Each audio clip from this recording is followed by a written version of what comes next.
आज आपण बनवूया फ्रेश फ्रूट श्रीखंड। यासाठी लागणारे साहित्य आहे दही, साखर, कंडेन्स मिल्क, जायफळ व वेलची पावडर, थोडंसं कोमट दूध व केसर।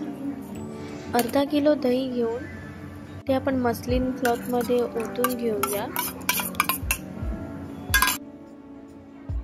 जर आपल्याला दही नसेल वापरायचं तर तुम्ही मार्केटमध्ये मिळणारा चक्काही वापरू शकता। आता हे मस्लिन क्लॉथ वरती टाकलेलं दही आपण नीट पिळून घेऊ व बाकी पाणी काढण्यासाठी त्यावर आपण काहीतरी वजन ठेवायचं आहे। तर इथे आपण दगडी खलबत्ता वापरायचा आहे।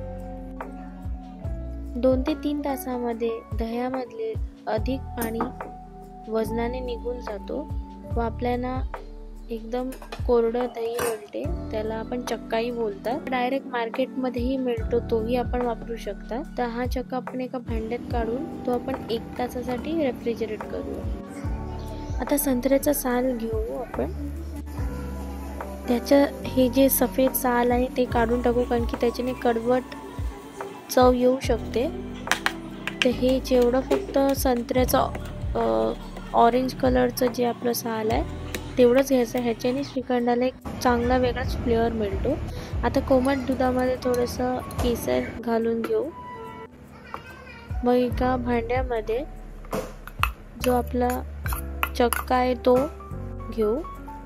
त्यात थोडंसं केसरचं दूध व कंडेन्स मिल्क, थोडीशी जायफळ व वेलचीची पूड व 3 ते 4 चमचे पिठी साखर। साखर तुमच्या चवीनुसार तुम्ही किती टाकायचं हे ठरवू शकता।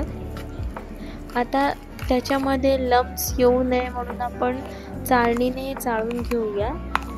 तुम्ही हँड ब्लेंडर किंवा मिक्सरमध्येही डायरेक्ट टाकू शकता, पण चाळणीने आपण चाळल्यानंतर ते थोडेसे ग्रॅन्युल्स राहतात।